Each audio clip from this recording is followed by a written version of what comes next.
protegidas, qué es lo que sucede, qué puede afectar a estas comunidades, pues ellos han identificaron ahí un punto muy importante para poder comprender mejor esos conflictos, pero sobre todo creo que en esta última fase ha sido muy importante tratar de construir estrategias sobre cómo transformarlos de manera no violenta, de manera adecuada, sin confrontaciones, pero sí proponiendo nuevas formas de construir la gobernanza en el territorio.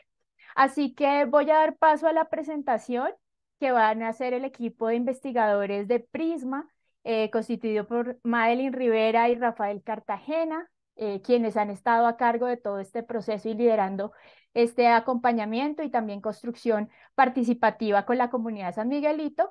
Madeline es investigadora de la Fundación Prisma, vinculada a esta organización desde hace más de 5 años, ingeniera en desarrollo socioeconómico y medio ambiente de la Escuela Agrícola Panamericana El Zamorano en Honduras, y Rafael Cartagena es investigador de la Fundación Prisma. Forma parte pues, de esta fundación y es doctor en ciencias sociales por parte de la Flaxo, sede Costa Rica, y tiene una amplia trayectoria en estudios sobre dinámicas territoriales, medios de vida y conflictos socioambientales en Centroamérica, especialmente en El Salvador y Costa Rica. Así que les doy la palabra, bienvenidos y muchas gracias por compartir su experiencia con todos nosotros.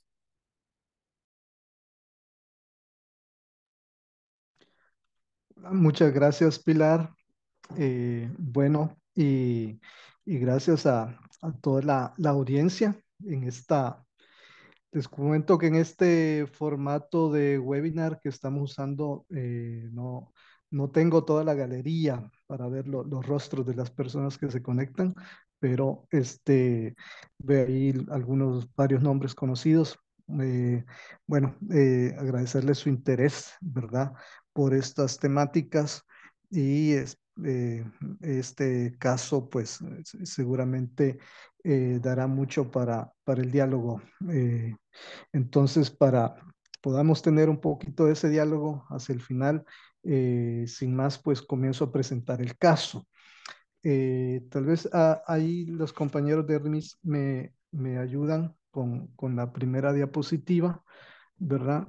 Eh, este, pues comenzar por comentarles que nosotros nos aproximamos a este caso, a este conflicto, primero a partir de un estudio que llamamos las comunidades colindantes al Parque Nacional El Imposible en El Salvador. En- Disculpen, voy a ver si desconecto aquí estos notificaciones. Pues les comento. El, en El Salvador, hace un poco más de una década, comienza a tomar fuerza esta agenda de restauración de ecosistemas y paisajes, una agenda enfocada en restauración de servicios ecosistémicos, ¿verdad? Más allá de la noción del ecosistema, la clave estaba en los servicios ecosistémicos y con una perspectiva que asume una realidad muy particular del país, ¿verdad? Que es el hecho de que 2/3 partes o más de la superficie de El Salvador ya han sido ocupadas por diversos sistemas productivos, incluyendo aquí una porción importante de café de sombra que desde hace décadas se volvió muy importante en la agenda de protección de la biodiversidad, ¿verdad? Y en estas condiciones, pues, en El Salvador no tiene la posibilidad de reservar, digamos, grandes extensiones del suelo para protección de bosque, por ejemplo, como en otros países. Entonces, aquí la clave estaba en asumir esta condición, ¿verdad?, de un territorio con un uso muy intenso en diversas actividades agrícolas, agroforestales, agropecuarias, ¿verdad? Y decir, bueno, ¿cómo podemos hacer restauración de servicios ecosistémicos en estas condiciones? ¿Verdad? Desde luego, en El Salvador también existen una serie de áreas naturales protegidas de una dimensión, digamos, en términos comparativos con otros países, pues son de una dimensión bastante limitada. Y ese es el caso del Parque Nacional El Imposible, que queda en el occidente de El Salvador, y queda en digamos, en la cuenca hacia el mar Pacífico, ¿verdad? En el occidente, y donde tenemos, se trata de un remanente tropical, digamos, el remanente más grande, digamos, de bosque tropical en el país, con una importancia para la biodiversidad y también para los medios de vida de la población que vive cuenca abajo, porque de ahí vienen sus principales fuentes de agua. Entonces, ahora, ya sea cuenca abajo o cuenca arriba del parque, tenemos al menos 12 comunidades, ¿verdad? Habitando los alrededores de este parque nacional, ¿verdad? Bueno, me ayudan con la siguiente diapositiva. Entonces, cuando nosotros nos aproximamos a esta realidad, fue por la notificación de personas técnicos de proyectos de restauración de ecosistemas que están trabajando en la zona y que nos cuentan que hay una memoria comunitaria, digamos, de tensión, de conflicto alrededor del tema de la forma como se manejó la protección de ese bosque, ¿verdad? Em, lo que, digamos que lo que teníamos es como una reproducción de prácticas de exclusión, ¿verdad? Que han marcado la zona rural salvadoreña, ¿verdad? Por una historia de muchas décadas de concentración de la tierra, eh, en función de la economía agroexportadora, ¿verdad? Esta dinámica pues tuvo, digamos, alguna especie de correctivo hacia los años 80 y 90 con algunos procesos de distribución de tierra, reforma agraria en los años 80 y luego con los acuerdos de paz de 1992, algo que se llamó el Plan de Transferencia de Tierras, y todo esto pues eh, permitió paliar un poco esa concentración de la tierra. Sin embargo, los años finales de los años 80 y los años 90 es también, son los años en que toma fuerza la agenda de conservación a través de áreas protegidas, ¿verdad? Pero esta agenda de conservación todavía en esos años viene muy permeada por sesgos urbanos y elitistas, por un cierto, digamos, ambientalismo o conservacionismo urbano y elitista que se había cultivado en los años 70, 80, ¿verdad?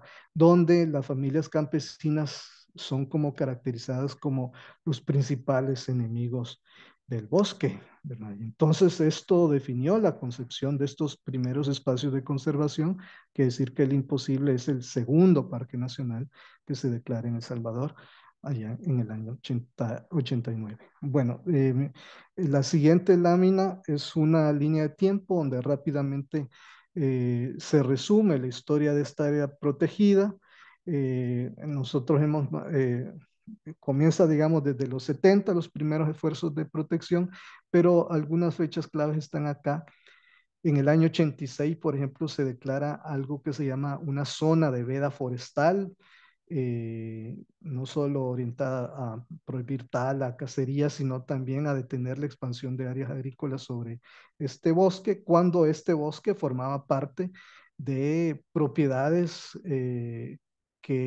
o sea, era un bosque remanente dentro de propiedades cuyo principal objetivo era el cultivo de café. El parque se instituye en el año 89, ¿verdad? Y luego tenemos ya en los años 90 y los 2000, pues ya con la institución del Parque Nacional, tenemos una serie de prácticas de conservación que generan conflicto con la comunidad. particularmente porque la zona de veda, que todavía está vigente hasta el año 2005, suponía que las comunidades no podían mejorar su infraestructura ni tampoco pues ampliar cultivos, ¿verdad? Entonces, eh, tal vez en la otra diapositiva podemos ver un poco estas dinámicas, ¿verdad? Tenemos el área verde, es el área del Parque Nacional. En la zona norte tenemos una zona de mucha producción de café, que en años recientes, por la crisis de los precios del café, hay un cambio de uso de suelo muy acelerado, transformando cafetales de sombra de una importante riqueza, ¿verdad? Biológica, transformándose en áreas de cultivos de granos básicos. Y en el área sur, pues, dinámicas similares, que el café muy limitado, pero sí bastante producción de granos básicos. Y y aquí es donde comenzamos a entrar a la dinámica propia de San Miguelito. En este estudio que hicimos en el 2021, pues contrastábamos la situación del norte del parque con la del sur. San Miguelito, que queda en la parte sur del parque, este, queda, allí en San Miguelito se creó, digamos, la principal entrada al Parque Nacional. Entonces, los esfuerzos allí fueron como más estrictos, mientras en el norte veíamos como mucha irregularidad en los esfuerzos de detener la tala. En el sur fueron muy estrictos, particularmente en la comunidad de San Miguelito, que está en la entrada principal del parque. Y esto tuvo para San Miguelito una serie de repercusiones que vemos en la siguiente diapositiva, ¿verdad? Este, Me voy a referir a ellas no en orden, sino la primera, un acceso limitado a tierras para cultivo de granos básicos, ¿verdad? Esto quiere decir que en la comunidad hay pocas tierras disponibles para granos básicos. eh, Hay propiedades muchas están ocupadas por café o por bosque, propiedades privadas, y muchas personas de la comunidad tienen que cultivar fuera de ella, ¿verdad? Y algunos arriendan, otros han comprado fuera, pero esto ha tenido un efecto también, que los proyectos de restauración que han llegado a esta zona y a esta comunidad en particular han tenido un impacto limitado, en el sentido que muchas personas no pueden participar en estos proyectos de restauración, servicios ecosistémicos, porque no tienen posesión sobre la tierra, ¿verdad? Y, y bueno, y luego la otra dinámica que se ha presentado ahí, que tiene relacionado con esto, es que con la historia de tensión, digamos, entre conservación y medios de vida de la comunidad, ha estado, o sea, generó un ambiente de desconfianza hacia estos proyectos de restauración y otras iniciativas que han venido de parte de la institucionalidad. Entonces, el punto clave acá es que durante años, digamos, a esta comunidad han sido negados los permisos para aprovechar árboles en sus propios terrenos, en los terrenos privados, ¿verdad? Desde la época de la zona de veda en los años 80 hasta el presente, ¿verdad? Y, eh, y esto ha tenido implicaciones en varios sentidos. Por una parte, había una actividad ahí importante de industria artesanal, de carpintería, ¿verdad? Producción de muebles y esto tuvo su impacto. Y luego la comunidad que tiene sus viviendas tradicionales de madera, pues muchas de ellas se encuentran en deterioro. Y este ha sido para esta comunidad, digamos, uno de los puntos más importantes, ¿verdad? Poder aprovechar los árboles en sus propios terrenos y, eh, y bueno, y como no podían aprovecharlo, no han estado participando en los proyectos de restauración de servicios ecosistémicos que implican la siembra de árboles forestales. Las personas no le ven utilidad a esto. Muy bien. Bueno, dejo aquí que Madeline retome acá para señalar cómo esta tensión entre medios de vida y las propuestas de restauración y también la memoria de la comunidad sobre las prácticas de conservación, cómo esto se convirtió en una oportunidad para empoderar a la comunidad misma. Adelante. Sí, justamente como mencionaba Rafa, a través de este estudio de las comunidades colindantes se permitió entablar el diálogo con la DESCOSAN, que es la Asociación Comunal de Desarrollo de San Miguelito. Esta es una estructura ya, digamos, que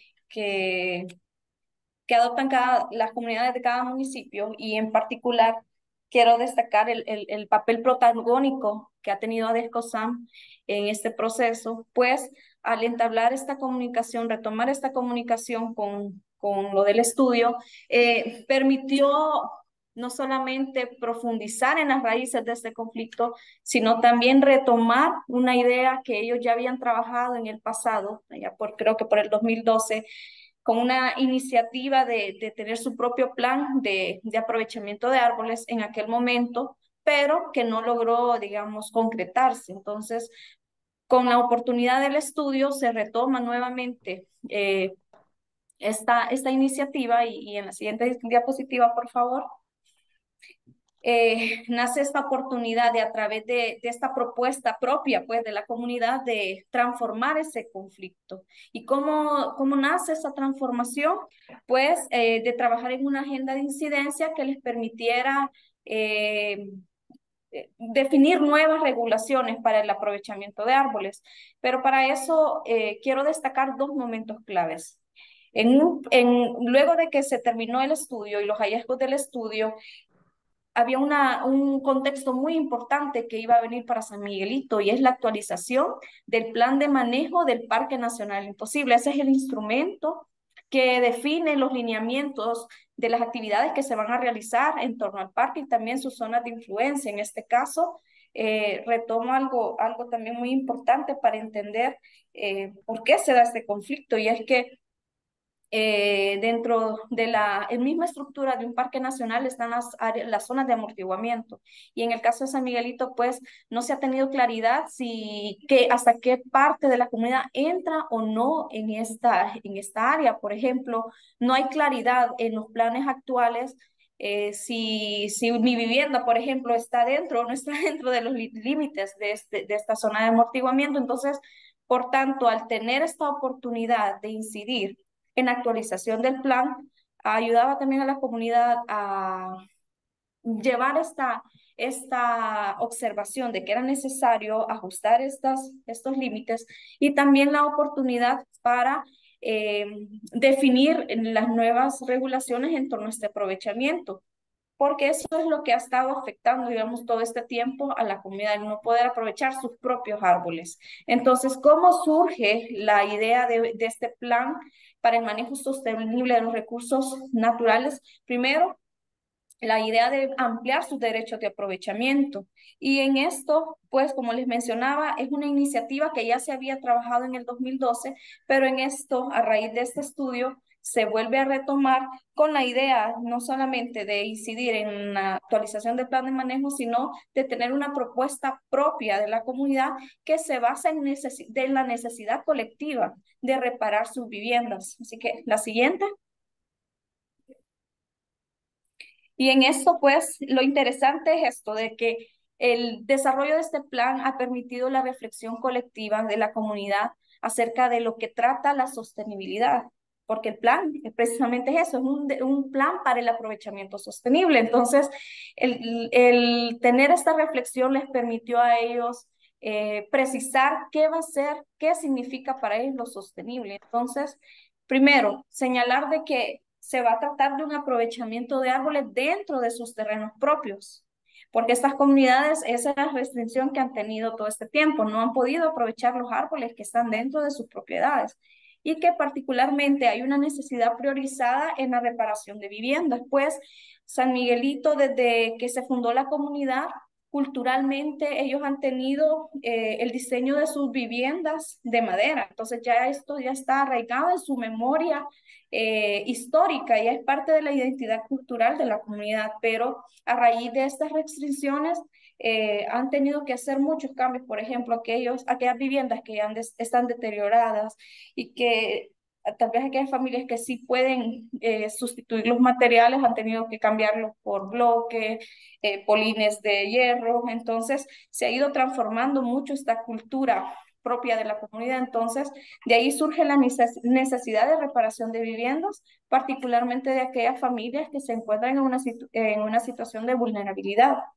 Entonces, para que este proceso sea sostenible, entonces discutíamos con la comunidad que para ellos el aprovechamiento se basa en aquellos árboles que en un primer momento tienen daños mecánicos, están secos, están caídos, han sido afectados por rayos, plagas, que amenazan la vida humana porque muchas veces están cerca de una vivienda y están a punto de caerse, pero no han podido aprovecharlos. Entonces, además, como ya también mencionábamos, este es un área importante para el desarrollo de la caficultura y hoy en día se están promoviendo mucho las actividades de agroforestería. Entonces hay árboles dentro del sistema agroforestal que necesitan poda, raleo.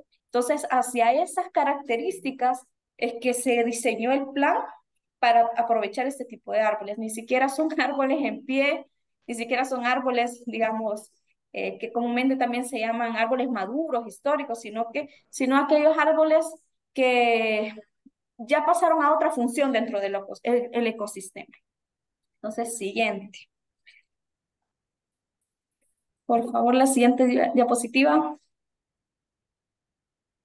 Ahora, ¿cómo funciona? Bueno, ahí tenemos el ejemplo, ¿verdad? Del tipo de viviendas. Si podemos retroceder solo para destacar el comentario de la fotografía. Este es el tipo de viviendas que hay en San Miguelito y para las familias, pues, una de las prioridades para la construcción de este plan es enfocarse en aquellas familias que están en mayor riesgo y vulnerabilidad. Entonces, para ello, el plan funciona de esta manera. Se ha construido un primer plan piloto para el 2024 que se ha focalizado en una lista de personas que tienen un riesgo, digamos, con sus viviendas y, y hay dos características en particular. Una, aquellas personas que en su propiedad tienen árboles, pero hay otras que no lo poseen. Entonces, estas conversaciones, estas reflexiones que han llevado a la comunidad a priorizar, digamos, quién realmente tiene esta necesidad, ha hecho de esta propuesta un ejemplo de la gobernanza de los recursos naturales, porque se está basando no solamente en que sea incluyente, sino también en ver las necesidades del resto de la comunidad. Siguiente, por favor. Y rápidamente también menciono un poco, antes de desarrollar este punto, en la estructura del plan, pues el plan busca en primer momento comprender cuál es el marco legal y el marco conceptual de lo que significa el aprovechamiento en El Salvador.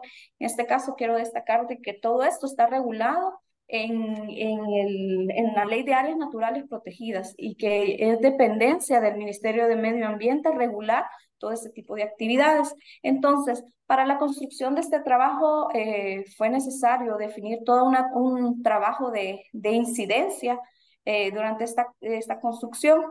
Como ya lo habíamos retomado anteriormente, la participación dentro de la actualización del plan de manejo ha sido crucial porque ha sido el momento oportuno y clave para San Miguelito el poder presentar al Ministerio de Medio Ambiente la necesidad de que se clarifique no solo el tema de la zona de amortiguamiento, sino también que se defina el tema del aprovechamiento para la comunidad en particular, ¿verdad? Y el resto de comunidades también que colindan al Parque Nacional Imposible.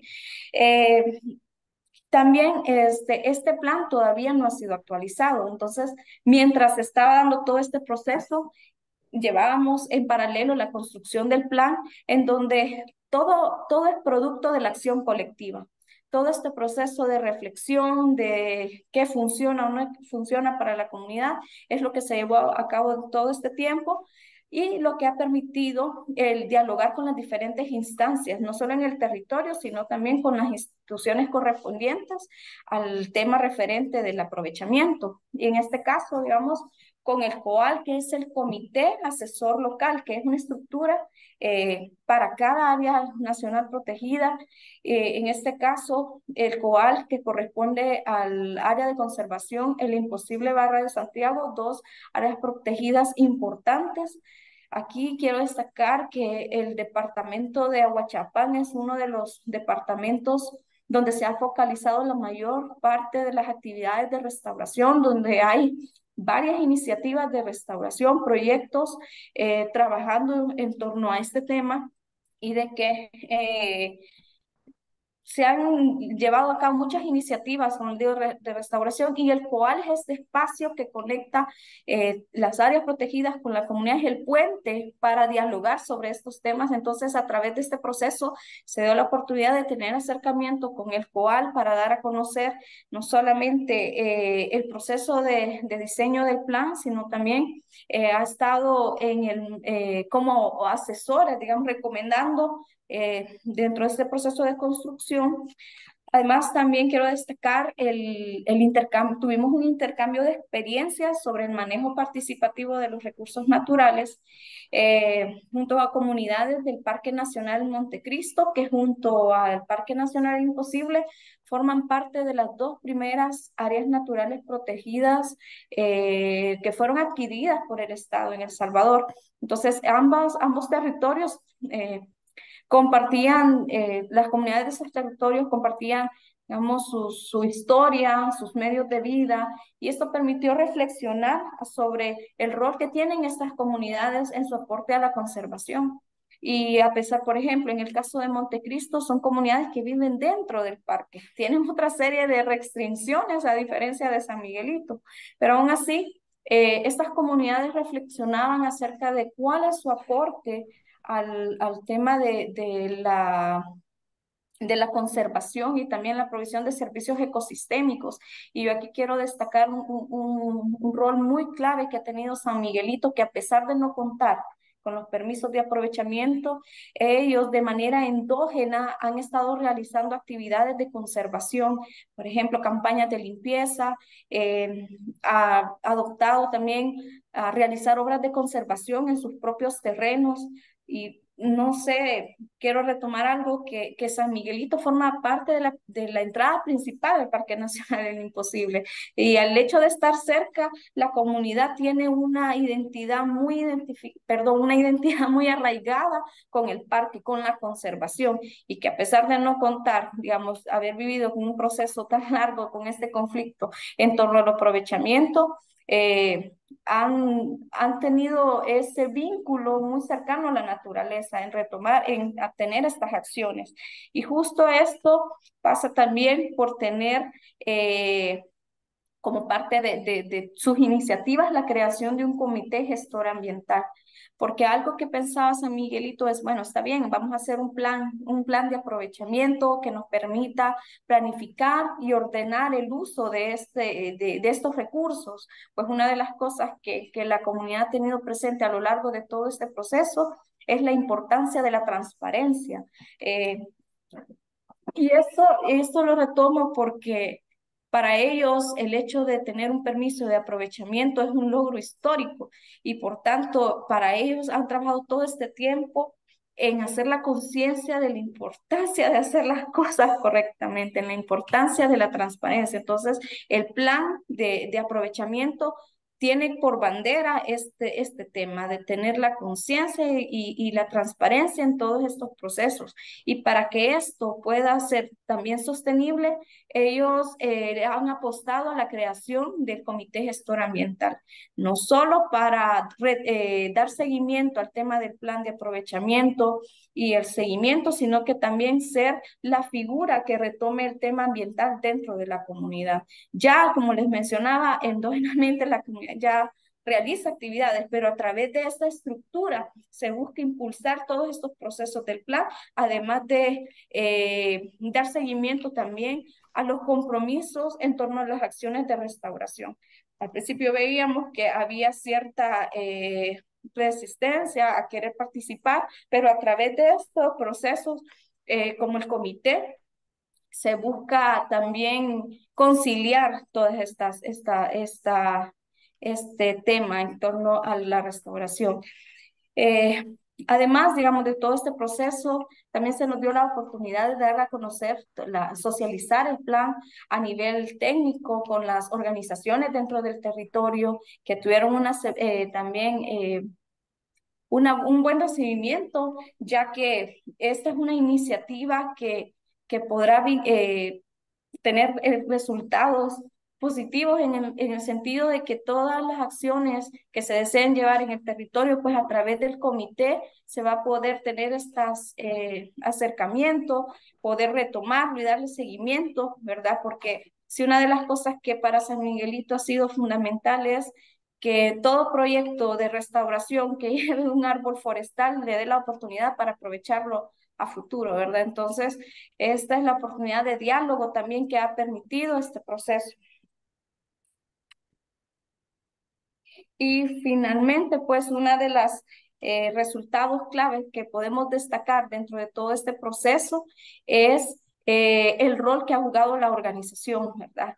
Para San Miguelito, perdón, la siguiente.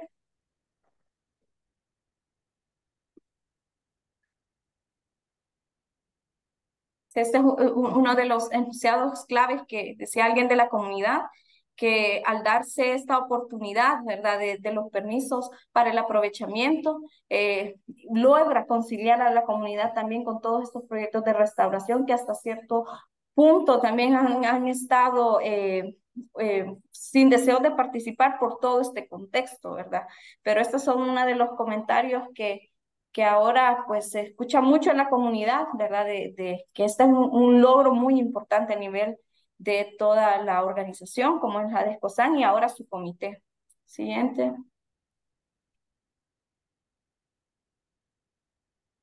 Y finalmente, como les mencionaba, uno de los resultados claves y también aprendizajes ha sido el rol el rol de la organización. Adescosan ha tenido una trayectoria histórica dentro de la comunidad. Aquí quiero destacar que ha sido la primera ADESCO a nivel del municipio y toda esa trayectoria también le ha permitido tener ese diálogo con las otras organizaciones del territorio y poder ir consolidando alianzas que permitan respaldar este plan. Ya que incluso en una de los diálogos que tuvimos con el COAL, cuando se presentó los avances del plan comunitario, mencionaban que esta es una gran oportunidad para que no solo se haga esta transformación de normativas a nivel de San Miguelito, sino que también de todas las comunidades alrededor del Parque Nacional Imposible. Y además esto, digamos, es un ejemplo de cómo la organización, a través de la acción colectiva, se pueden ir transformando todo este tipo de conflictos, como el caso de San Miguelito. Así que le devuelvo la palabra a Rafael. Muchas gracias. Gracias, Madeline. Unas reflexiones finales en torno a las implicaciones de todo este. Por favor, la siguiente diapositiva. Ajá. Aquí quería plantear unas reflexiones, van muy al caso de, de las áreas protegidas en El Salvador y de la agenda de restauración, ¿verdad? Pero que creo que pueden ser interesantes para una audiencia más regional, latinoamericana incluso. Bueno, lo primero es que estamos en otro momento ahora de la agenda de protección de la biodiversidad, que donde ya no se limita a aquellas formas de conservación excluyentes de las comunidades y por una parte y por otro lado ya no están enfocadas solamente en el área protegida en sí, sino que ahora estamos hablando de procesos de restauración de servicios ecosistémicos a una escala de paisaje. Y esto es clave eh, para aprovechar las estrategias de los medios de vida, ¿verdad? Aprovecharlas como procesos, herramientas eh, en, eh, en este proceso de restauración de ecosistemas. Contrario a la visión, digamos, ya más no sé si llamarla tradicional, pero más antigua de ver en las estrategias de medios de vida en la comunidad, eh, contrario a verlas como un problema, se trata aquí de ver cómo estas estrategias de medios de vida, ¿verdad? Son parte de los procesos de restauración. Lo principal ha sido aprender, digamos, que las comunidades se interesan en la protección de la biodiversidad a partir de precisamente de esa práctica alrededor de su subsistencia primero y de generación de ingresos después. En la medida que, eh, en la medida que las políticas, los proyectos, las prácticas, digamos, de instituciones, ONGs, comprenden esto y lo incorporan a sus objetivos, a sus estrategias, eh, a, a su manera de proceder, ¿verdad? Pues estamos superando esos esquemas excluyentes por otros que, en cambio, reconocen el protagonismo de la comunidad. Ahora, esto en un país como El Salvador, me imagino que en otros contextos, supone también eh, su- superar una dicotomía, una dicotomía que es conceptual, pero que está reproducida en el diseño institucional de nuestros países. Esa dicotomía que ve medio ambiente por un lado y agricultura por otro, ¿verdad?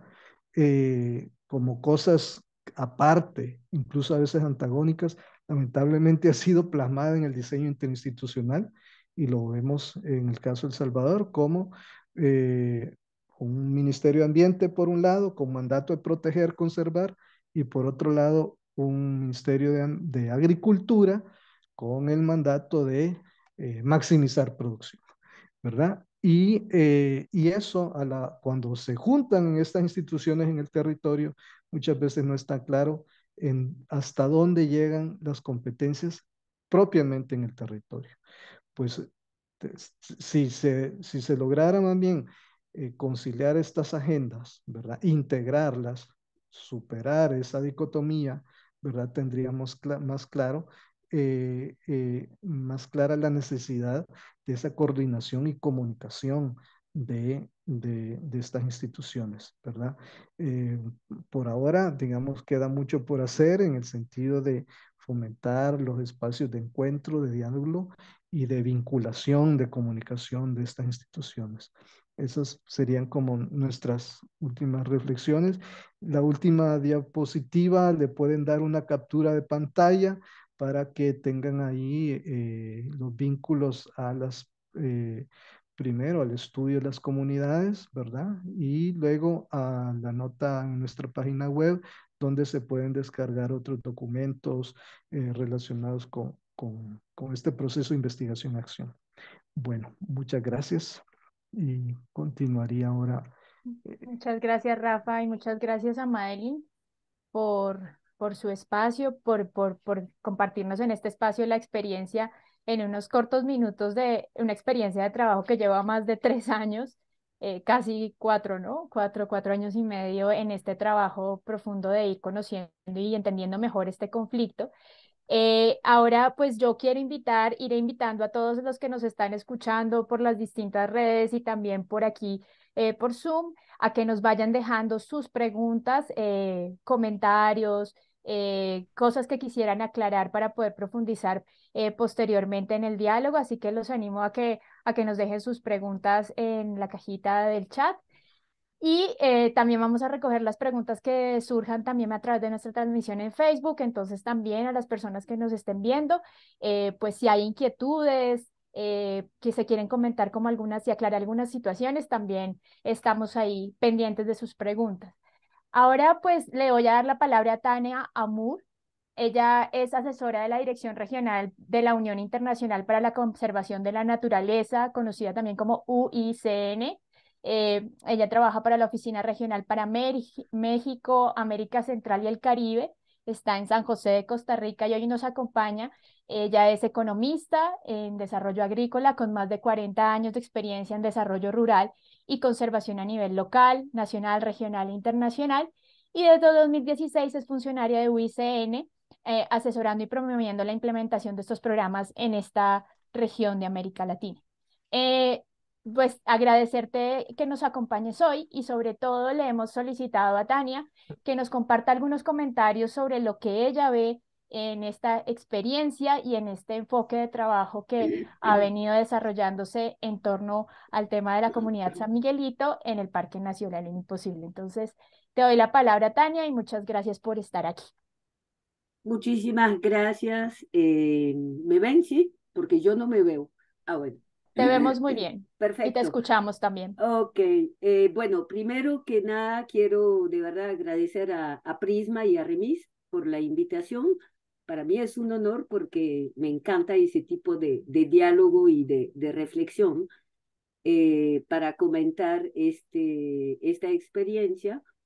Creo que además este diálogo, no solamente sino los que vienen sobre Guatemala, Perú, Colombia, creo que son absolutamente relevantes y por eso quiero también felicitarlos porque no solamente es hacer el trabajo, sino también sistematizar, discutir, poner sobre la mesa elementos como de análisis sobre qué se ha hecho, cómo se ha hecho, qué funcionó, qué no funcionó. Y yo quisiera, tal vez para mis comentarios, estructurarlos, no tengo presentación PowerPoint ni nada. Yo quisiera estructurar mis comentarios alrededor de 3 puntos. Uno, se ha hablado mucho de agenda de restauración. Entonces quisiera, a la luz de iniciativas en El Salvador, también en Centroamérica, de diseño de agenda de restauración a nivel nacional, dar algunos elementos como marco de trabajo porque tiene que ver después con el aterrizaje a nivel territorial. El segundo aspecto que quisiera comentar es o resaltar son algunos elementos de cuáles han sido los puntos de entrada para llegar a donde hemos llegado. Y yo creo que eso es importante no solamente para El Salvador, sino a la luz de muchas experiencias que hay en la región para promover proceso de gobernanza. El tercer aspecto tiene que ver sobre un poco más allá, cómo a partir de procesos de atención a conflictos específicos que se delimitan, se puede pasar a procesos organizativos de más largo plazo. Que esto es un tema que pues obviamente siempre es el pegón, como decimos, porque entra una iniciativa con un apoyo externo y bueno, perfecto, todo bien y ya después se cae, ¿no? Entonces creo que ahí hay que analizar un poquito algunos elementos. Y como para promover la discusión, después el tiempo que quedará ya en plenaria, quisiera hacer unas reflexiones sobre qué sigue a futuro, cómo seguimos, qué elementos veo yo. Hay algunos que son como más estratégicos, otros más puntuales y más específicos al caso de El Salvador. Entonces, primero, el primer aspecto, la agenda de restauración que se habla, o se habla de restauración, de agenda de restauración. Yo quisiera, y retomando el caso específico de El Salvador, bueno, primero, antes de El Salvador, sobre el tema de restauración.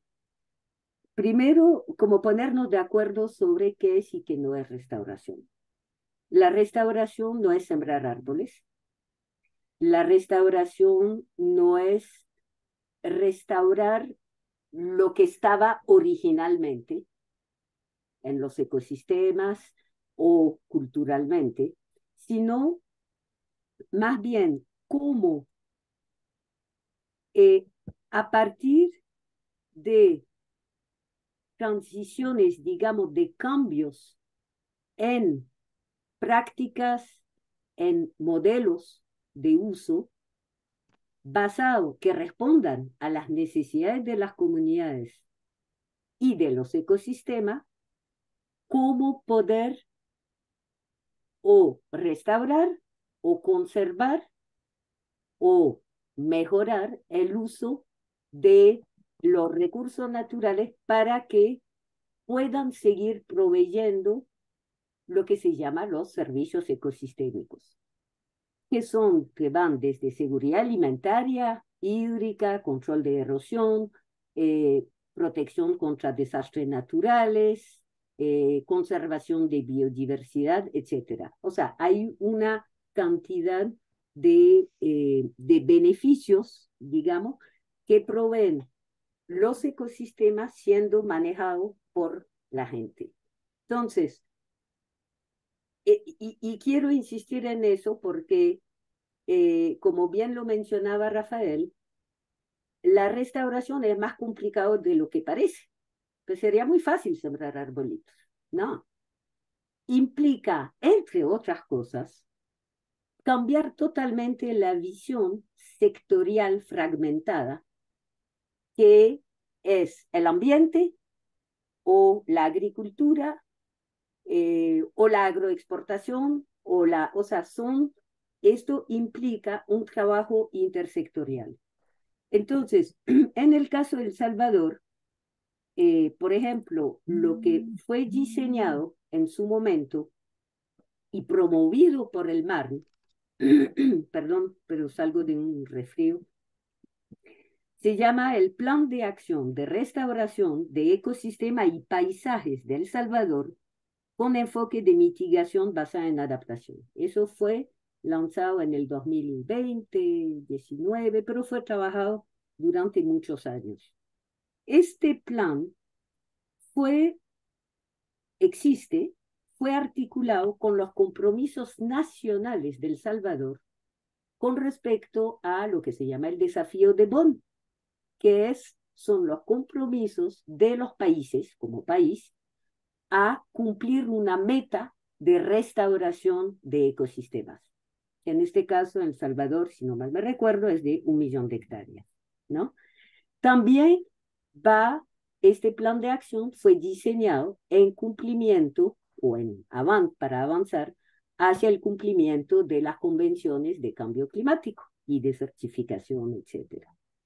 Este plan de acción que existe fue complementado con guías técnicas de café, de caña, bueno, una serie de prácticas de análisis financieros, económicos sobre prioridades de restauración. O sea, se identificaron áreas prioritarias de restauración a nivel nacional. Lo mismo se hizo en Honduras, en Costa Rica, Guatemala, Belice, etcétera, ¿no?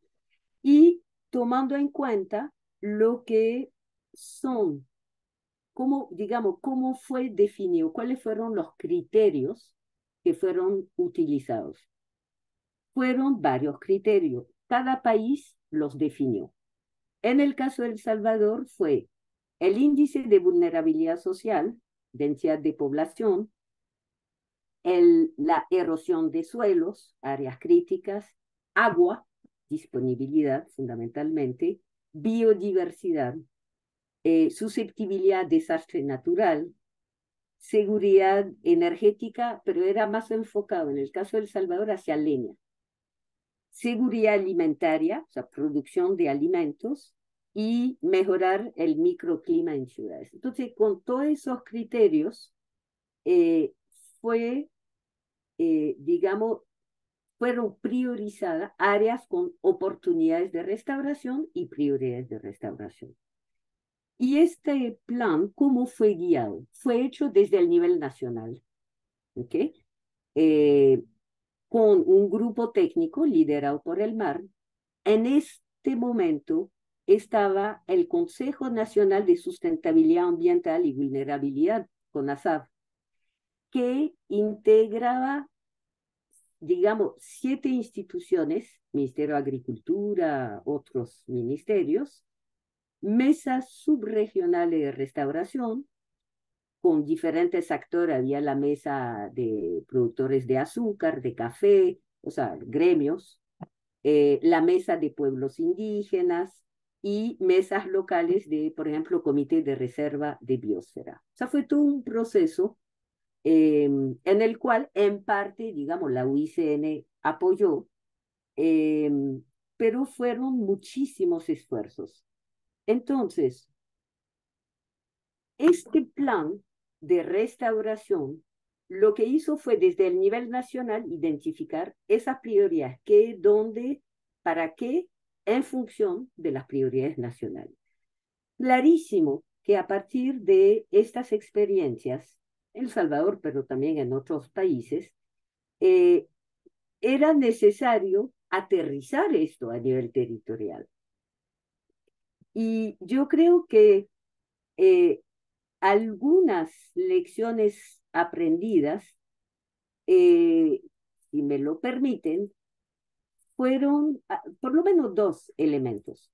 Uno,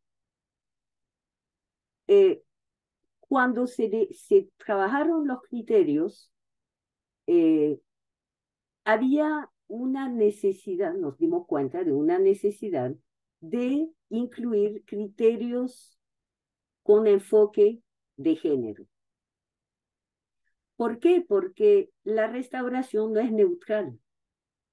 Depende de las necesidades, de las prioridades, de la visión de para qué voy a transitar a sistemas agroforestales, a sistemas silvopastoriles, a plantaciones, a manejo ¿cómo se llama?, de reservas, etc. Entonces, ahí fue que, por lo menos en UICN, en Honduras y en Costa Rica, se hizo después todo un trabajo para, como metodológicamente, cómo aterrizar a nivel de local o a nivel de territorial lo que eran las necesidades de las prácticas. El segundo aspecto es que definitivamente el aterrizaje a nivel local requiere de un punto de entrada que es la gobernanza local, ¿no? Porque es finalmente la gente es la que hace, que negocia, que genera conflictos, que resuelve conflictos, ¿no? Y creo que estas experiencias que se están analizando, me parece que será muy importante, al ser documentadas, tal vez traducirlas de alguna manera para decisores de política. Hay un policy brief, ¿no?, que fue elaborado, pero más que un policy brief, creo que hay que pasar no solamente lecciones aprendidas, sino pistas sobre cómo hacer para aterrizar cualquier plan, estrategia, etcétera, a nivel territorial, ¿no? Y bueno, clarísimo, y lo vamos a ver, en el caso de, digamos, a una escala un poquito más allá de San Miguelito, en el área de conservación. Esto con respecto, para como poner en contexto, cuando se habla de agenda de restauración, a qué nos referimos y qué es y qué no es. Sobre los puntos de entrada, déjenme ver. Sobre los puntos de entrada, una lectura rápida. Un poco las lecciones. Uno, las necesidades de los medios de vida son el punto de entrada. Hay que entrarle por donde le duele a la gente. Si hubiéramos entrado por la preservación del pájaro tal o en el parque, seguramente hubiera fracasado, hubiera habido otro conflicto. Dos, me pareció muy interesante el retrasar la dinámica histórica, ¿no? La historia, la línea de tiempo, porque para realzar la memoria comunitaria e institucional. O sea, no estamos empezando de cero, más bien estamos empezando con un pasivo o un activo.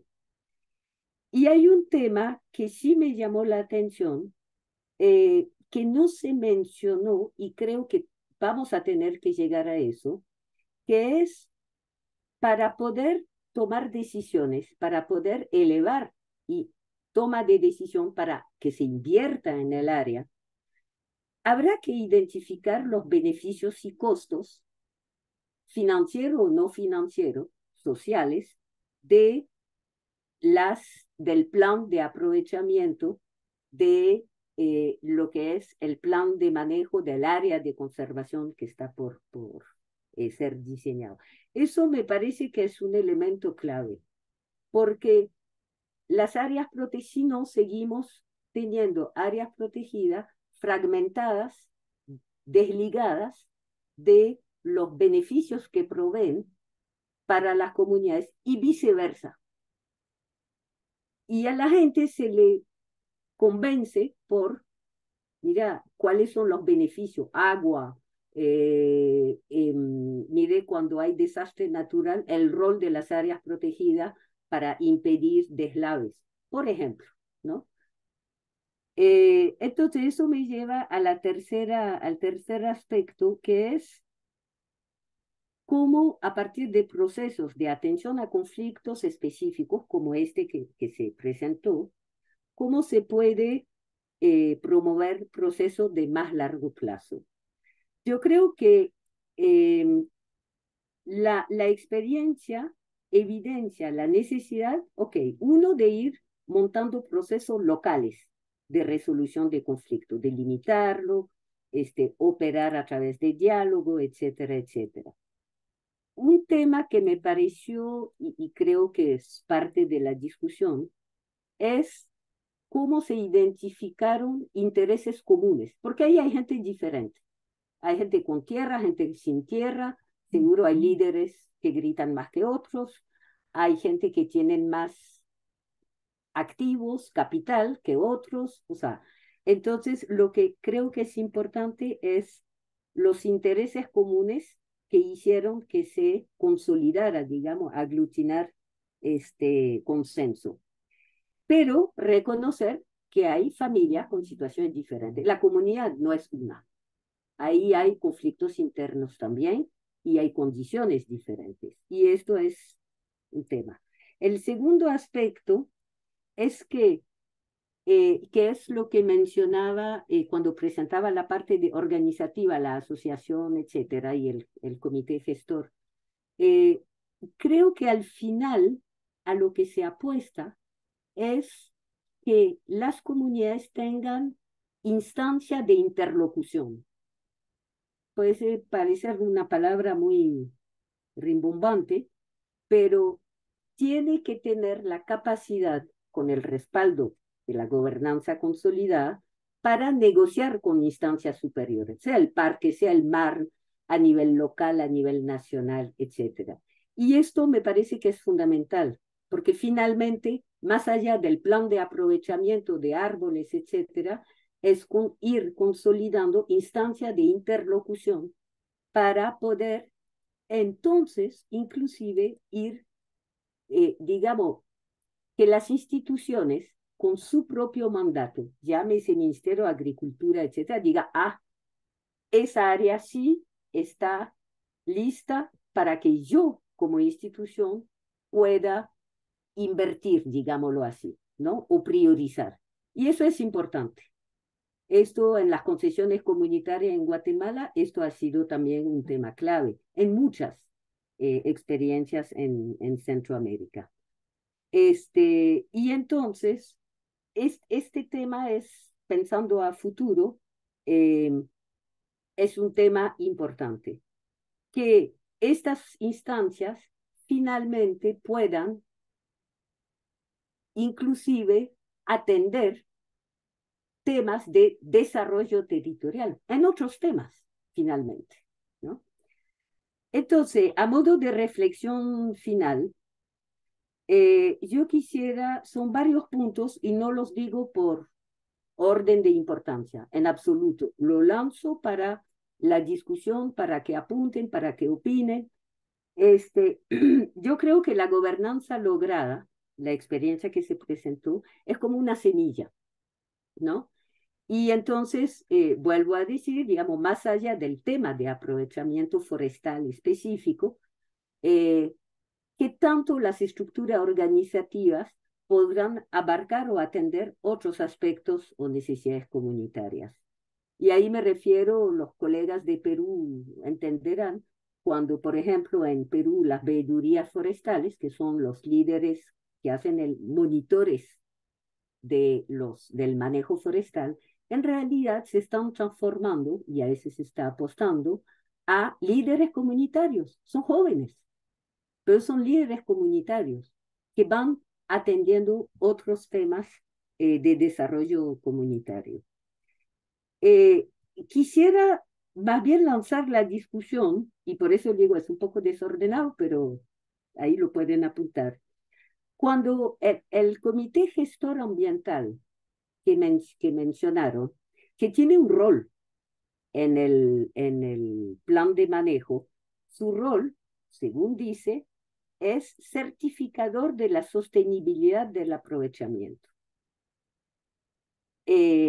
Entonces, tal vez basado en experiencias que hay en la región o en África también, uno creo que sí valdría la pena pensar qué implicancia o qué conflicto potencial podría haber, porque son gente de la misma comunidad, que van a tener que decir a uno o al otro si tu aprovechamiento es sostenible o no lo es.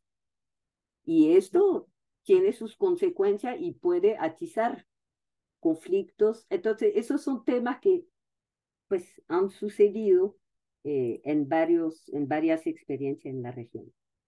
El otro tema que sí me parece fundamental, que es la necesidad de generar evidencias desde la comunidad, el área protegida, a nivel de paisaje, que fue lo que mencioné al inicio, sobre los beneficios sociales, económicos, financieros, por ejemplo, empleo, producción, seguridad alimentaria, etcétera, de las prácticas que se van a implementar. ¿Por qué? Porque al mar, a la misma área protegida, uno tiene que darle, como pienso, y a la misma comunidad, sobre los beneficios, pero también los costos que implican esta actividad u otras. Y me parece que eso es muy, muy, muy importante. Y ahí esto me lleva al tema del plan de gestión integral a nivel de paisaje del área de conservación, que tal vez valdría la pena que los colegas de Prisma pudieran tal vez plantear un poco lo que, por lo menos a través de Enlazando Paisaje, lo que se está empezando a trabajar. Y esto tiene que ser definido en un marco de un enfoque de restauración, conservación de paisaje más amplio, que es el parque, las áreas aledañas, y bueno, dependiendo de la incidencia, digamos, del área protegida y el área de amortiguamiento. Y esto porque este plan de gestión integral creo que debe permitir identificar justamente y hasta traducir los servicios ecosistémicos, que nadie a un comunitario si le dice eso le va a decir de qué me está hablando, pero hay que descodificar esto con evidencias para justamente profundizar en lo que es no solamente la concientización, sino la innovación, finalmente, ¿no? para el manejo de los recursos acorde con las necesidades. Y esto es lo que permitiría justamente atraer la institucionalidad acorde con su mandato, digámoslo así, ministerios, fundaciones, etcétera, ¿no? Creo que el tema del plan de gestión del área de conservación es fundamental, porque tiene que ser un plan que no solamente es para decir que va a dónde, no, es también para anticipar conflictos, que problemas de agua, que erosión, que desastres naturales, que desplazamiento, que conflictos internos, etcétera, etcétera. Entonces, por ejemplo, los casos en Bolivia de los acuerdos recíprocos por agua que implicaron identificar quién se aprovecha del agua, quién conserva, cómo hacer para que se conserve. O sea, eso va mucho más allá que simplemente qué práctica va dónde, ¿verdad?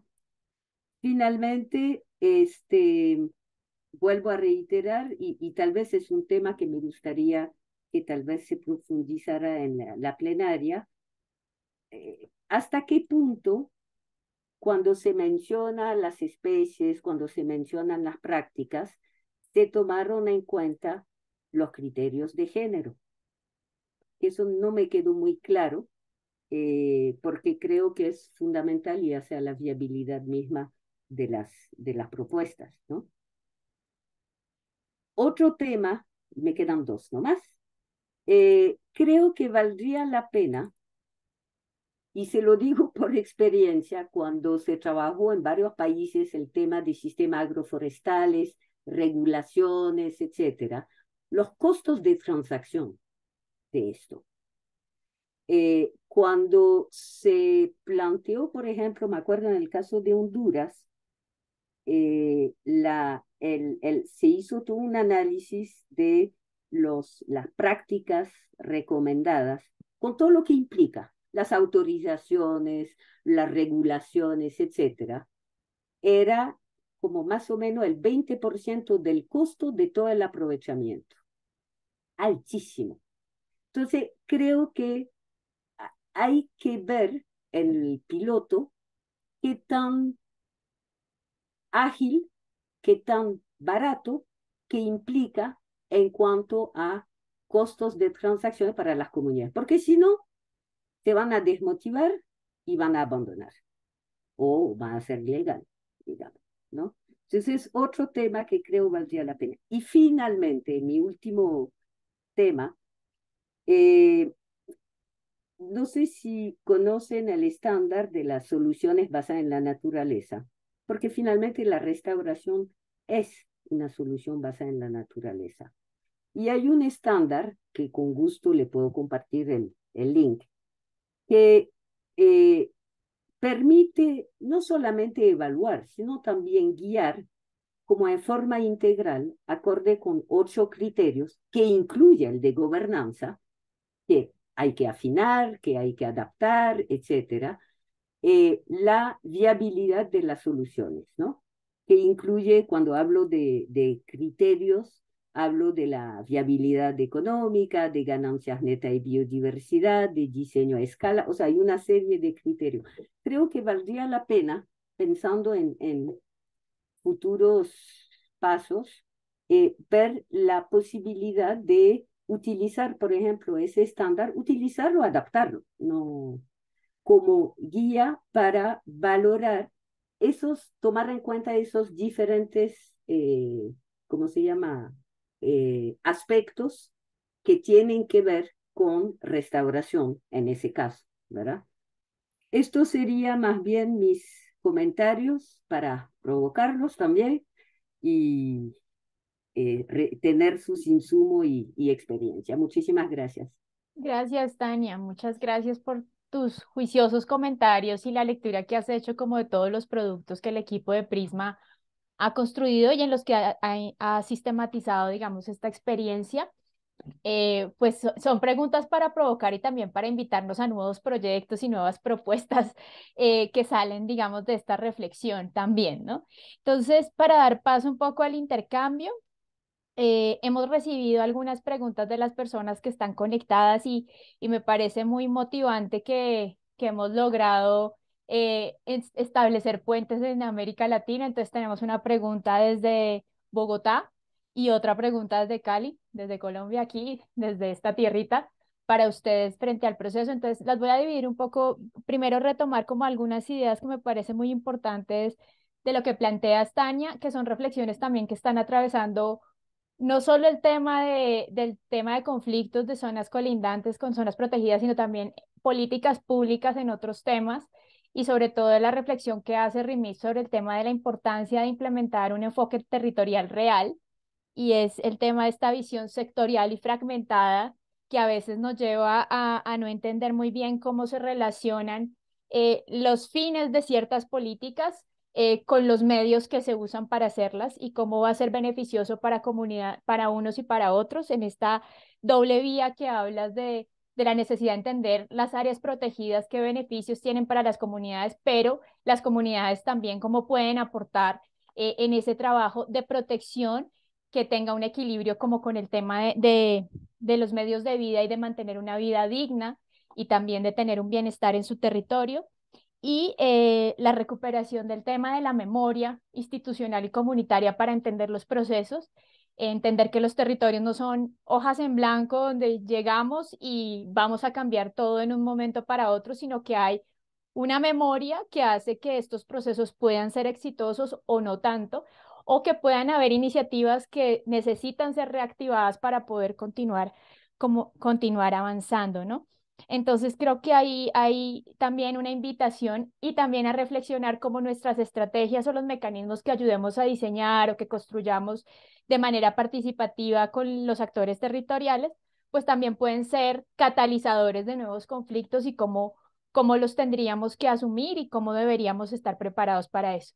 En ese sentido, pues yo invitaría a este tiempito que tenemos para compartir.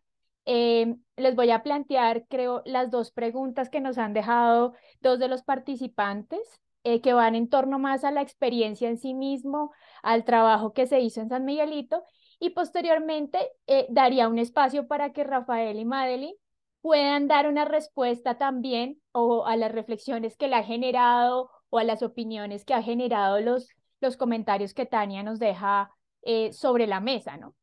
Entonces, bueno, desde Rubén, creo que me dijo que estaba desde Bogotá. Sí, sí, sí, sí.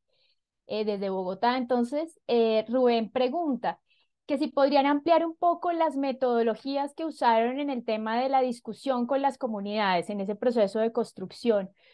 Un poco la pregunta que hace Tania, ¿cómo lograron llegar a esos consensos? ¿Cómo se afrontaron las diferencias y también cómo pudieron ser superadas esas diferencias para llegar a acuerdos? La segunda pregunta es de parte de Hernán Alvarado desde Cali, Colombia, y él dice, eh, aparte de las dificultades que de pronto encontraron en temas institucionales, ¿se hallaron otros actores territoriales opuestos al plan comunitario? ¿Cómo se resolvieron las dificultades que esto generó? Dejaría las dos preguntas para que Rafa y Madeline nos puedan aportar. Y luego yo quisiera plantear una para Tania, una pregunta para Tania en la perspectiva de este futuro, de este tipo de iniciativas, y es, ¿tú cómo ves que se puede hacer trascender esta experiencia? Es decir, este es un primer ejercicio y si quisiera pensar no en replicar, sino en recrear esto en nuevos escenarios, ¿qué viabilidad hay?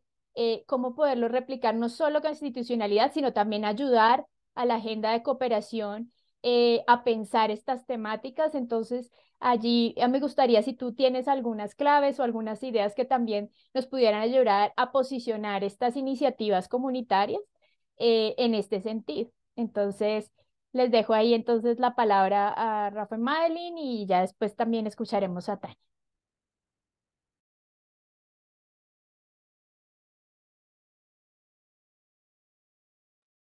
Hola. Bueno, muchas gracias, Tania, por las retadoras reflexiones y gracias a la audiencia por sus preguntas. Vamos a ir viendo cómo voy respondiendo. Quizás primero contextualizar un poco. Sí, la necesidad primero del estudio y después de atender esa atención que encontramos en San Miguelito, ¿verdad? Surge de este contexto de los proyectos de restauración, ¿verdad? Ya Tania dijo, aclaró, no se trata eh, solo de sembrar árboles, ¿verdad? Ah, pues también puede ser un componente, pero no se queda allí, ¿verdad? Y no se trata también de restaurar el ecosistema a, a un, digamos, a un antecedente que históricamente quizás se dio o no se dio, o sea, de un ecosistema primigenio supuestamente, ¿verdad? Sino que así como hay memoria comunitaria, digamos, hay una especie de memoria en el terreno, en el territorio, en el sentido de que el paisaje que existe ahora es resultado de procesos históricos. Entonces, en ese sentido, cuando llegan los proyectos de restauración al territorio, eh, llegan, se enfocan por una parte, como decíamos, territorio café. Se busca renovar la plantación, las plantaciones de café, llevan plantas, ¿verdad? La plantita para renovar el parque cafetalero, ¿verdad? Y por otra parte se llevan también árboles, algunos frutales y otros que la comunidad no los ve como aprovechables, porque efectivamente si es un árbol eh, no, digamos, no frutal, ellos lo ven como un árbol que no van a poder aprovechar porque históricamente se les ha negado eh, permiso para aprovechar ese árbol. Entonces, y si más bien tienen una finca, una parcela, ¿verdad? Donde ya tienen muchos árboles, digamos, maderables y que no pueden aprovechar, pues a, no van a sembrar otros. Ese espacio que digamos que estarían ellos utilizando, digamos, que en lugar de eso lo estarían utilizando en otra actividad. Y dijo alguien, un técnico del ministerio en una institución, es que San Miguelito no necesita reforestar.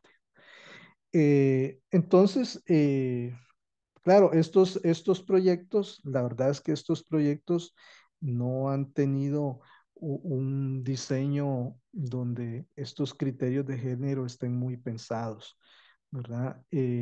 Digamos que el paquete que llevan, las opciones que llevan estos proyectos, pues van dirigidas a, a quien ya tiene una posesión sobre la tierra y típicamente piden algún tipo de documento legal, aunque se habla a veces de que se pueda dar otro tipo de, ¿cómo se puede decir? Otro tipo de fe sobre la posesión. Entonces, pero generalmente es una escritura. Y entonces, y la realidad es que en nuestros países, pues la tierra está, está en manos de hombres, ¿verdad? Las mujeres están en desventaja en cuanto a la propiedad de la tierra. Y los proyectos no han pensado mucho eso y bueno, este plan de aprovechamiento comunitario, pues nace también entonces de una demanda que tiene que ver eh, en parte con los propietarios de la tierra, que tienen bosque, tienen árboles en su parcela, y, y con demandas de las familias, ¿verdad? Que tienen esa necesidad de mejorar sus viviendas. Entonces, no profundizamos en este análisis de criterio y los proyectos de restauración como tales tampoco han profundizado en eso. Ahora, pregunta Tania sobre los costos de transacción, por ejemplo, de crear un comité y el trámite que supone el comité. Bueno, eso se lo voy a dejar a Madeline, digamos, eh, cómo se buscó que este comité y el trámite que hay que hacer para el permiso, Madeline lo puede explicar un poco más, cómo esto no supone o cómo se busca que no suponga eh, digamos, un costo más para la comunidad, o un paso burocrático, digamos. Ahora, nada más señalar al respecto que para la comunidad hay un antecedente aquí, que, que esta demanda por permisos, ¿verdad? Ya el Ministerio de Ambiente la había buscado atender en años anteriores, pero hubo personas que recibieron permiso y abusaron del mismo. Entonces, para la comunidad era un tema clave que el permiso no se tramitara solo, no se tramitara únicamente con las representantes del Ministerio de Ambiente ahí localmente, que son las autoridades en el parque, sino que ellos crean este mecanismo para que el comité que forma parte de la Asociación de Desarrollo Comunal conozca sobre quiénes están solicitando permiso y cuánto están solicitando, como una manera de observarnos todos, ¿verdad? Un mecanismo de acción colectiva donde se procura que todo esto se haga bajo confianza y que no se rompa la confianza, ¿verdad? Entonces, un poco esta veeduría social, digamos, alrededor de los temas de los permisos. Eh, Porque para ellos significa una conquista muy importante la posibilidad de que estos permisos eh, los del ministerio, y por cierto, que el plan de manejo, esperan ellos que el plan de manejo del parque eh, lo contemple, ¿verdad? Para que tenga mayor asidero legal. Bueno, tal vez me quedo ahí sobre el tema de las metodologías más concretas, pues en la fase de estudio usamos grupos focales, donde sí mismo desplegamos otras herramientas como construcción de líneas de tiempo y ya propiamente en la etapa de construcción del plan de aprovechamiento, pues son básicamente talleres, muchas reuniones y Madeline puede ampliar sobre eso. Algo más sobre los actores opuestos al plan. En principio no es que hubo actores opuestos al plan, pero sí hubo como recelo de parte de personas en las instituciones, ¿verdad? Que, que quizás plantearon muy claramente desde el principio que este plan eh, no podía referirse al área protegida como tal, solo a las propiedades, digamos, de las familias de la comunidad. Eso se aclaró desde el principio, efectivamente, que no era un plan donde la comunidad estuviera pretendiendo hacer un aprovechamiento dentro del área protegida, sino en sus propios. Y quizás un poco por eso la propuesta del plan, digo yo, es un poco conservadora en el inicio porque solo está planteando aprovechar árboles con daño mecánico, ¿verdad? O sea que por varias razones, para no generar demasiadas como alarmas en el Ministerio de Ambiente, se plantea así un plan conservador en realidad, ¿verdad? Y, y bueno, y sobre el tema de los conflictos que preguntaba Pilar, pues creo que Tania lo ha señalado, o sea, mucho de la clave aquí es cómo a partir de la reflexión de esa historia, de esa memoria comunitaria, y es curioso que la comunidad suele tener una memoria comunitaria de largo plazo, en cambio, las instituciones, todo lo contrario, de muy corto plazo, ¿verdad? Cómo a partir de eso, eh, en este caso específico fue, bueno, la comunidad, cómo plantea un mecanismo que fortalezca su instancia de gobernanza local y que le permita generar una propuesta ante el ministerio para que el ministerio deje de ver la comunidad con ojos de desconfianza, ¿verdad? Y más bien se pueda lograr esa, eh, eh, esa, ese acercamiento, digamos, ¿verdad? Es el tema de transformación de conflictos, es decir, no buscamos solo apagar el fuego, sino al contrario, generar condiciones que empoderen a la comunidad como un interlocutor, ¿verdad? Para la institucionalidad. Bueno, Madeline puede referirse un poco también a estos temas. Sí, justo, partiendo de las metodologías y, bueno, en este caso, de las herramientas participativas que jugaron un rol muy importante para lograr esa visión en común, o sea, definir, refiriéndome específicamente al plan, ¿verdad? De cómo se logró definir los criterios, las prioridades de cómo se iba a construir ese plan. También estas herramientas nos permitieron, bueno, permitieron a San Miguelito la oportunidad de que todos estos espacios de diálogo, grupos focales, lograr la integración de personas como en el caso de los representantes del Ministerio de Medio Ambiente allá en el territorio, específicamente el caso de los guardarrecursos, técnicos del ministerio, que ayudaron a ir moldeando este plan de acuerdo a los criterios técnicos, digamos, tanto a nivel del Ministerio de Medio Ambiente, pero también los aportes de parte del Ministerio de Agricultura, y esto pasa por el resto de las preguntas. Por ejemplo, mencionaba Tania cómo el comité en su rol de certificador evita todas estas consecuencias. Y es que al sentarnos con el ministerio y la comunidad, en ir construyendo qué se puede hacer y qué no se puede hacer en torno a este tema de los permisos. Por ejemplo,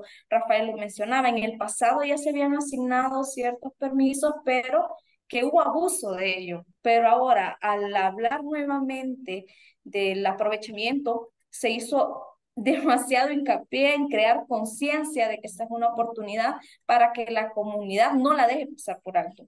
Por tanto, el rol que asume el comité es evitar que se pasen estos límites, evitar, digamos, que no se vuelva a retroceder, digamos, en este tema de conflicto, sino más bien cómo se logra la sostenibilidad del proceso a través de honrar las reglas, todo ese conjunto de reglas, todo ese conjunto del reglamento en sí, del parque y de sus zonas aledañas y de, por ejemplo, instrumentos, como mencionaba más adelante Tania, del planes de gestión del mismo paisaje, ¿verdad? Porque algo que también está pasando en El Salvador es ya no solo ver como el área protegida, sino como estas áreas de conservación, cómo tener instrumentos para gestionar estas áreas de conservación. Entonces, a nivel del comité se hacía mucho esa reflexión de que para la comunidad este plan, la gestión de permisos, significa un logro histórico.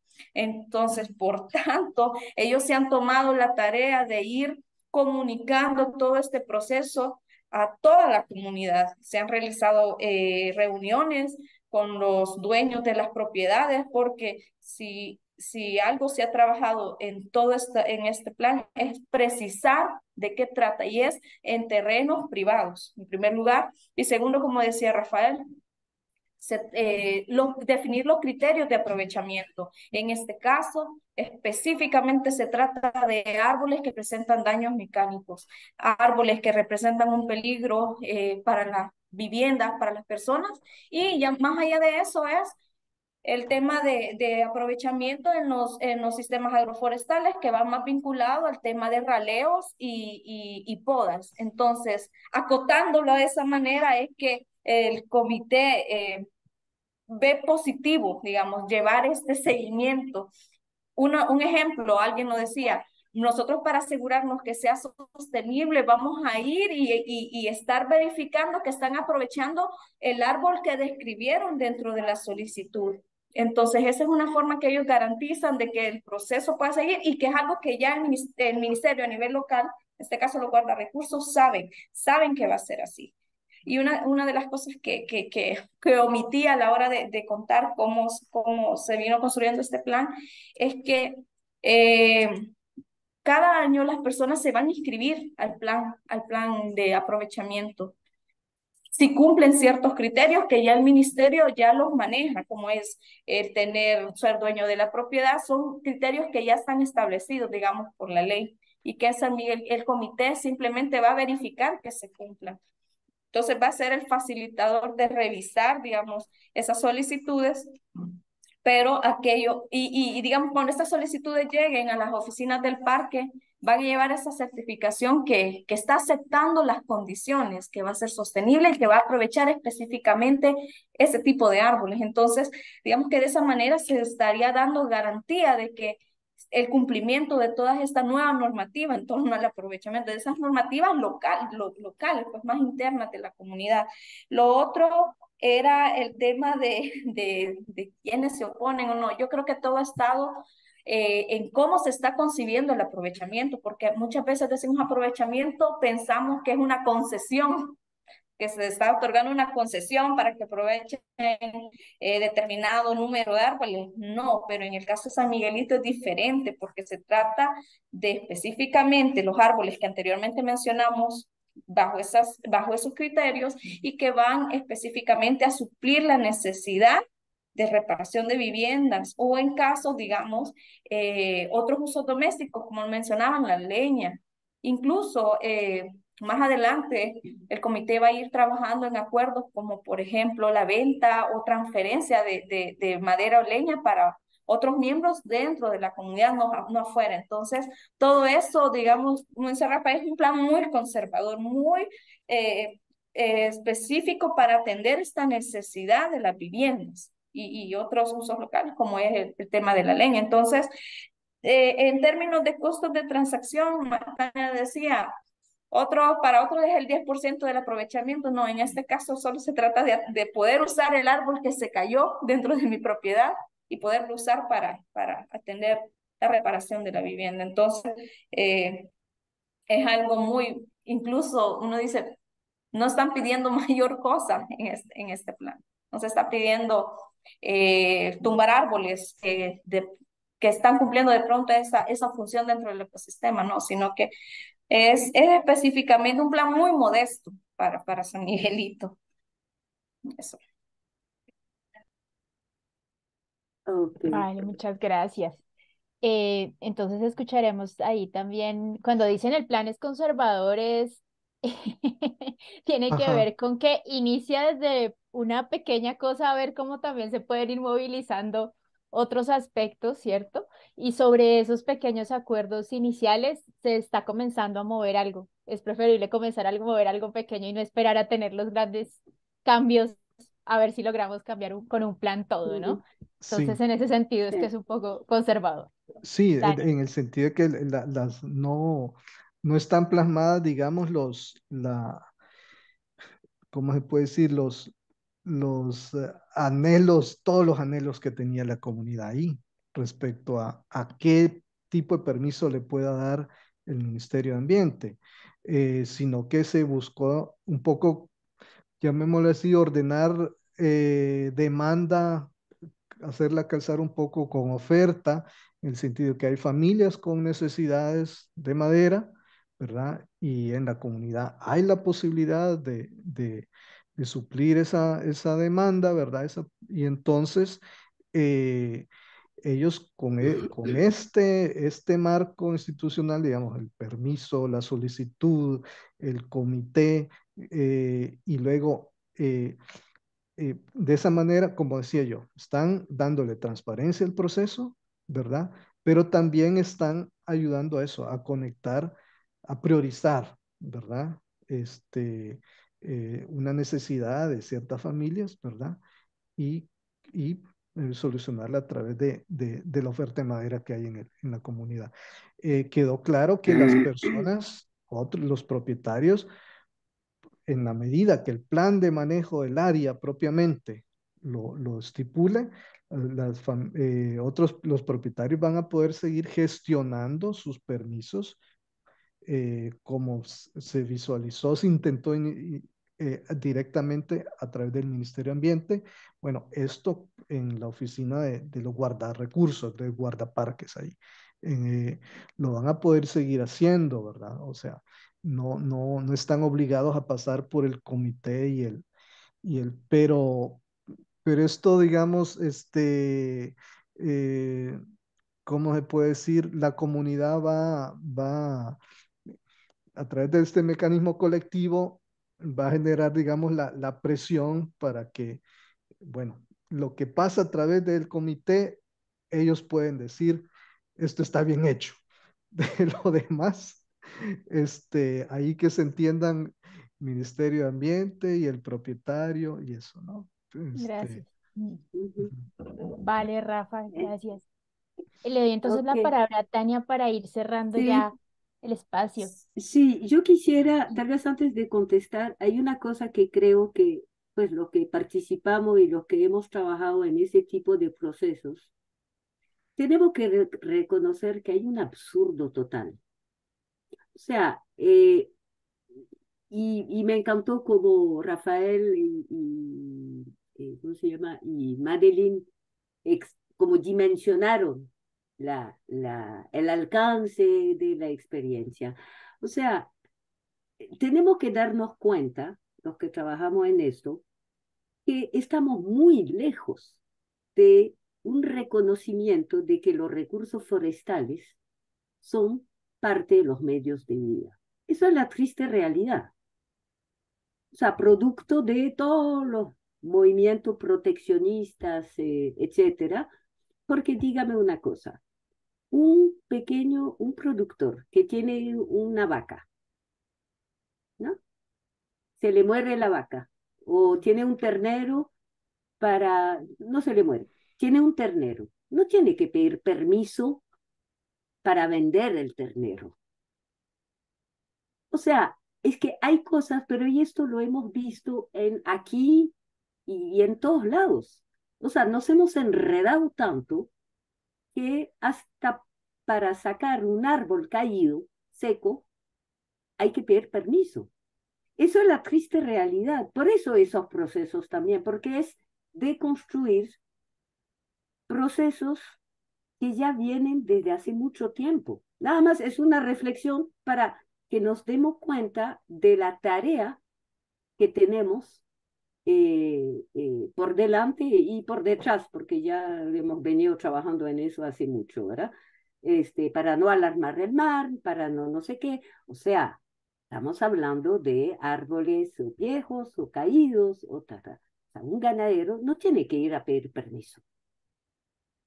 Eso es ahí empieza la fragmentación entre los diferentes sectores, ¿no? Pero bueno, es nada más una reflexión que obviamente tenemos que darnos cuenta de que es una triste realidad, ¿verdad? Sobre la pregunta que me hacía sobre el futuro, la replicación, escalamiento, etcétera. Yo creo que,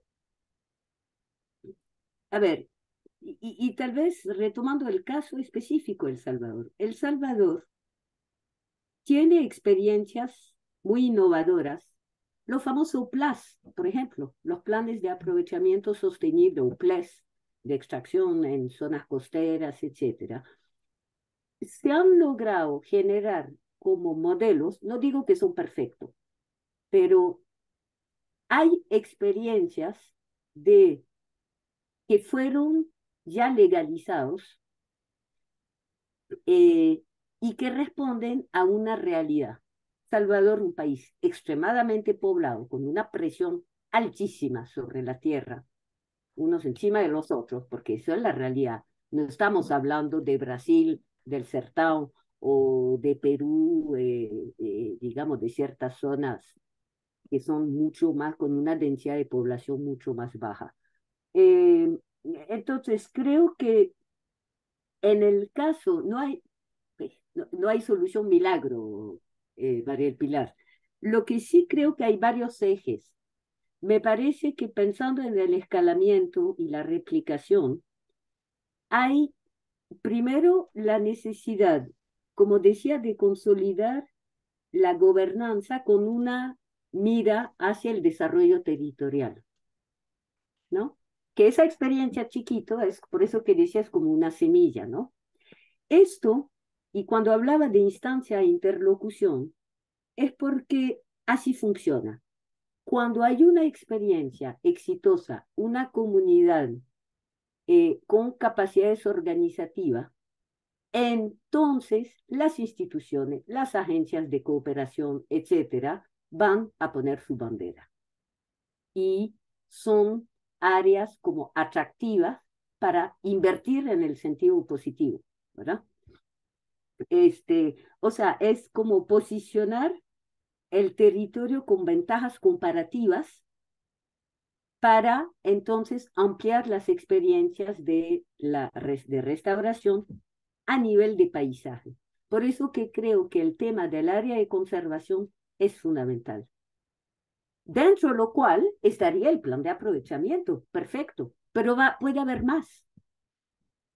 En agua, no sé, ahí verán, digamos, lo que se define. Entonces, uno es como a nivel local, esta consolidación. Lo segundo es que yo creo que hay que aprovechar, en el sentido positivo, las prioridades nacionales o subnacionales. Digamos, por ejemplo, este plan de gestión de área de conservación se espera que permee las políticas públicas y regulaciones, ¿no es cierto?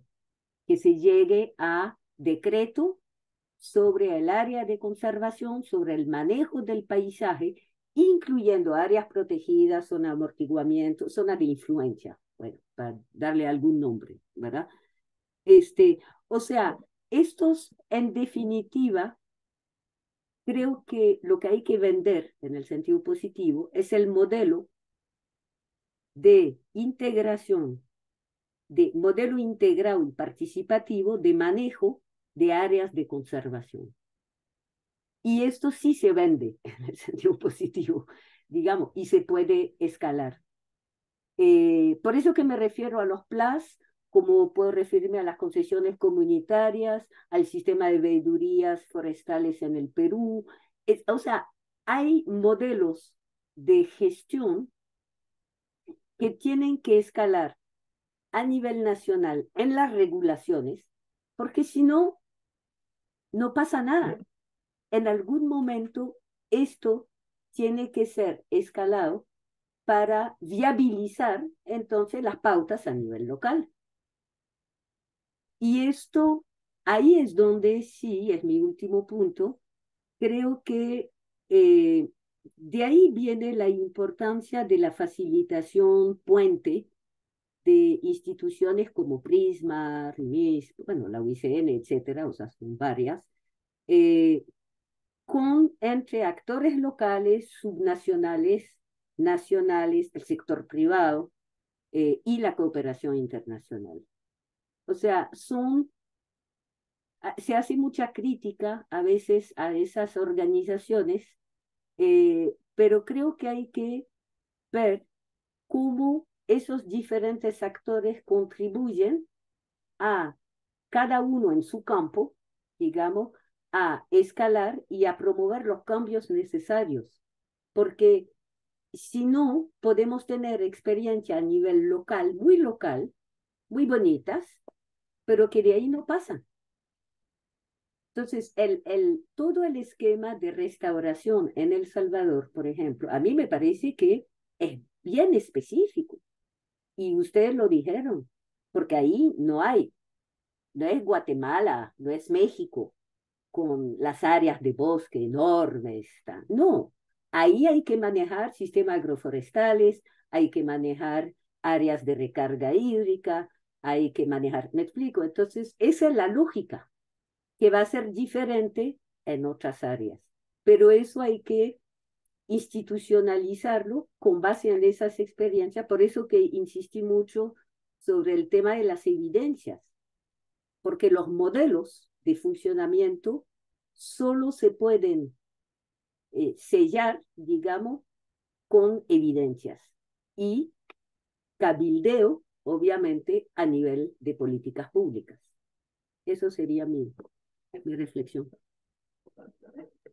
Bueno, pues muchísimas gracias, Tania, por esas reflexiones que yo creo que también es como que nos van trazando una ruta también en el camino de cómo seguir pensando estos procesos, porque digamos, también en este caminar de estos años nos hemos dado cuenta que la incidencia también requiere su tiempo y ese cabildeo y ese acercamiento y esa posibilidad de encontrar actores con los cuales entrar en diálogo y comenzar a hablar en un mismo, sintonizarnos y comenzar a hablar en lenguajes similares requiere tiempo y construcción de relaciones, ¿no? Entonces, también eso hace parte de este proceso y de pensar en este sentido la ruta para continuar haciendo que no sean pequeñas experiencias que podemos contar, sino ver cómo les ayudamos a trascender y a hacer puentes con otros actores territoriales.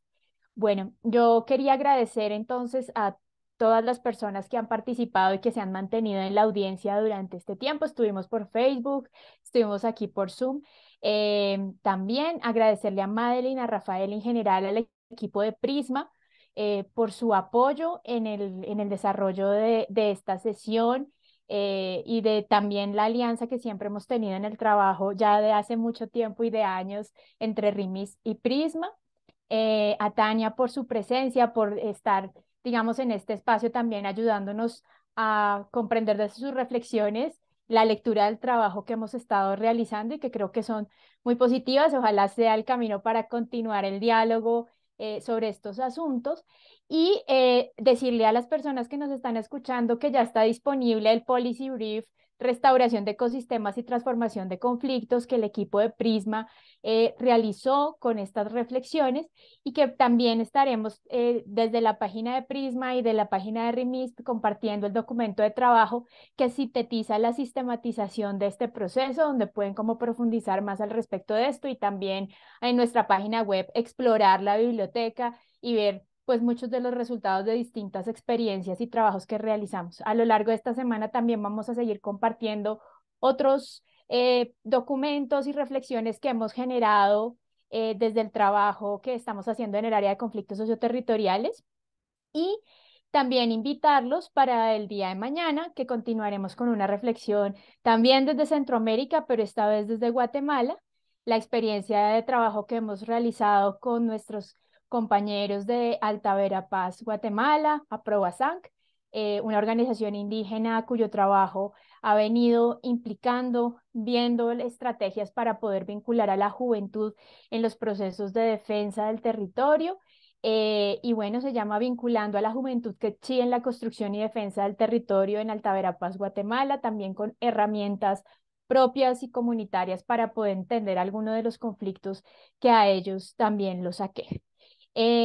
Entonces, pues también invitarlos para el jueves. El jueves vamos a tener ya más bien un conversatorio sobre el tema de políticas públicas y el tema de cultivos de uso ilícito en Perú y Colombia, como esas también esas políticas y esas formas de afrontar el tema de la sustitución de este tipo de cultivos también han profundizado y no, algunos de los conflictos en estos territorios. Entonces, para continuar como con estas reflexiones que tienen como marco general la política pública y los conflictos socioterritoriales.